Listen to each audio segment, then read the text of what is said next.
तो hello guys, इस video में हम जानेंगे कि आप अपना सेमेस्टर का SGPA कैसे कैलकुलेट करें। SGPA और उसके अलावा ये भी डिफरेंस जानेंगे कि CGPA, YGPA और SGPA में क्या अंतर है। तीनों अलग अलग चीज़ें हैं और सब्जेक्ट के क्रेडिट वगैरह भी आपको मिलते हैं बीटेक में, तो उसका भी इम्पोर्टेंस आपको इस वाली वीडियो में बताएंगे। और तीनों हम कैलकुलेट भी करेंगे कैसे करते हैं। तो देखो, SGPA और CGPA निकालने का पूरा प्रोसेस होता है, वाकई तो पूरा पेन कॉपी से समझाना पड़ेगा वो, लेकिन तीनों में मैं पहले वो डिफरेंस बता देता हूँ, फिर उसके बाद ये पूरा समझा देगा आप लोगों को।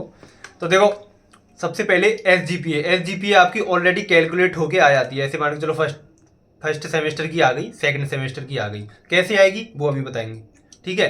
अब YGPA कैसे बनेगी? फर्स्ट सेमेस्टर की SGPA, सेकंड सेमेस्टर की SGPA, दोनों का एवरेज ले लो तो वो YGPA हो गई उस ईयर की। हाँ, तो ऐसी सेकंड ईयर की YGPA निकाल लोगे, थर्ड ईयर की। अब CGPA कैसे होगी? CGPA में पूरे बीटेक में जितने भी सेमेस्टर है सबका लास्ट में करके वेटेड एवरेज वो अलग है, उसका भी तरीका एक, तो वो भी आपको पेन कॉपी से बताना पड़ेगा। जब आप SGPA निकालना समझ जाओगे तो आप CGPA निकालना भी समझ जाओगे एट द एंड। तो सबसे पहले हम SGPA निकालना देखेंगे कैसे निकालते हैं, ठीक। तो हम मान लेते हैं आपका फर्स्ट सेमेस्टर है, ठीक है। इस सेमेस्टर में हम 3 सब्जेक्ट्स मानते हैं, इंजीनियरिंग फिजिक्स, इंजीनियरिंग मैथ और सॉफ्ट स्किल्स, ठीक है। हर सब्जेक्ट का एक मैक्सिमम क्रेडिट होता है, ठीक है, वो आपके सिलेबस में दिया होता है। तो हम मानते हैं इसका 4 है, इसका 3 है और इसका 2 है, ठीक है।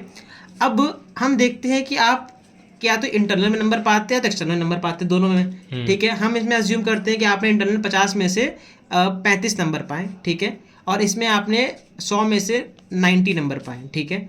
और आपने इसमें इंजीनियरिंग मैथ्स में इंटरनल 50 में से 50 नंबर पाए, आपने सारा सीटी भी अच्छा किया, असाइनमेंट भी दिया, अटेंडेंस फुल थी, 50 में से 50, और यहाँ पे आपने पाए टोटल लगभग आपने 90 नंबर पाए, ठीक है। और सॉफ्ट स्किल्स में आपने पाए 30 नंबर पाए। चलिए, आपका इंग्लिश खराब है, ठीक है ठीक है। और आपने यहाँ पे पाए 80 नंबर, ठीक है, ठीक है। अब आप देखिए आपका इसमें से कितना नंबर टोटल हुआ। 90 प्लस 135, 90 प्लस 35 होता है आपका 125 नंबर पाए आपने इसमें, जल्दी लिखो नंबर पर, 140 और ये पाए 140 100 जल्दी और 110 नंबर आपने इसमें, ठीक है, ठीक है। अब आपका क्रेडिट कैलकुलेट कैसे होता है? तो अगर आपके नंबर 135 से 150 के बीच में है तो आपको A+ मिलता है, ठीक है। और अगर 120 से लेके 135 के बीच में है तो आपको A मिलता है।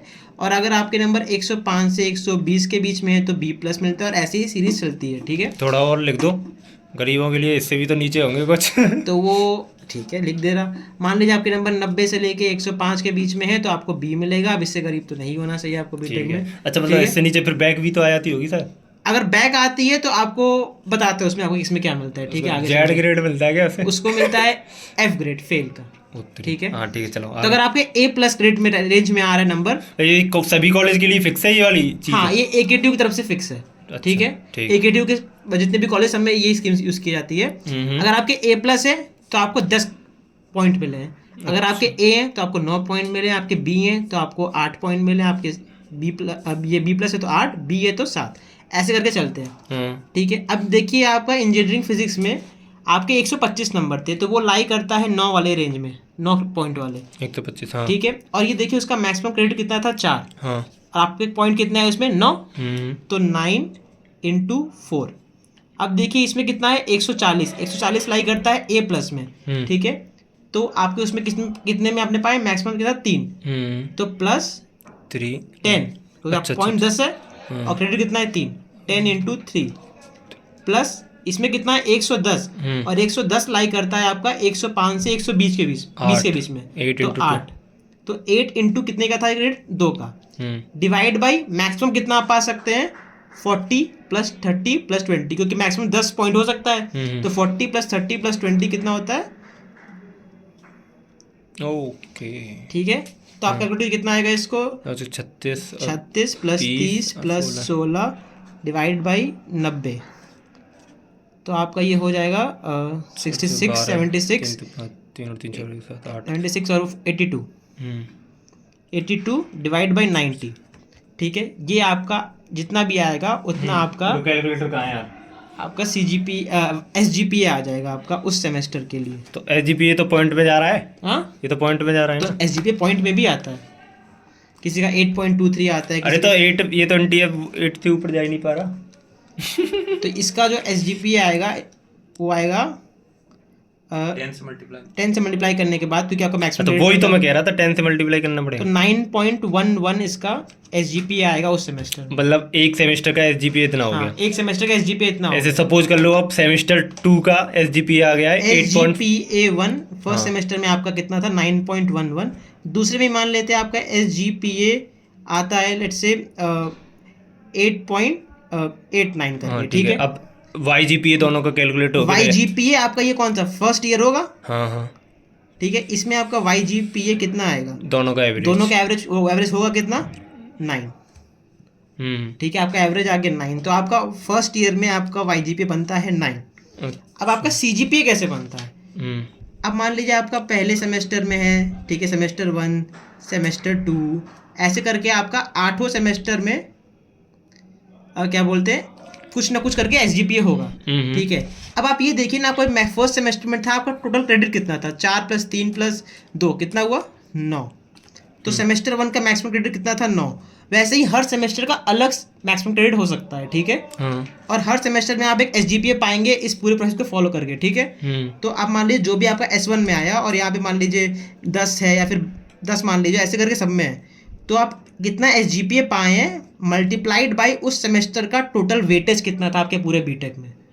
तो जब इसका इन दोनों को मल्टीप्लाई करके ऐड करके वेटेड सम लेंगे तो उससे जो फाइनल आपका बनेगा वैल्यू वो होता है आपका CGPA, जो कि आपके बीटेक के एंड में आता है। सबसे मेन बात ये है कि मतलब ये हमें खुद से कैलकुलेट नहीं करना पड़ता, ये तो खुद अपने आप ये सिस्टम में होता है, लेकिन कोई चाहे तो कैलकुलेट कर सकता है अपने इंटरनेशनल। तो फिर फायदा क्या है मतलब ये सब पता लगाने से हमें? इससे फायदा आपको ये होता है कि मान लीजिए हम खुद प्रेडिक्ट कर सकते हैं।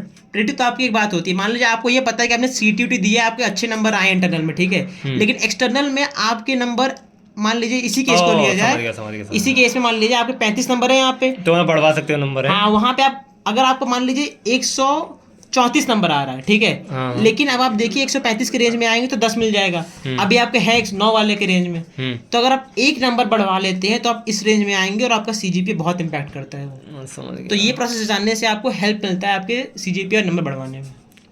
तो गाइस जैसा कि हमने आपको लास्ट में बताया था कि अगर आपके नंबर आप बढ़वा सकते हैं रेंज बनाने के लिए, तो ये बात जो होती है आपकी ऑटोनॉमस इंस्टीट्यूट्स में काम करती है, जैसे कि IIT हो गया, कोई इंस्टीट्यूट हो गया। लेकिन AKTU में कोई कॉपी बाहर चेक होती है तो आपको ये पता करना और चेंज कराना पॉसिबल नहीं होता। तो आप कोशिश ये करिए कि आप जितने भी नंबर लाएं वो उस रेंज में लाएं जिससे कि आपको मैक्सिमम उस पॉइंट मिल सके उस सब्जेक्ट के लिए।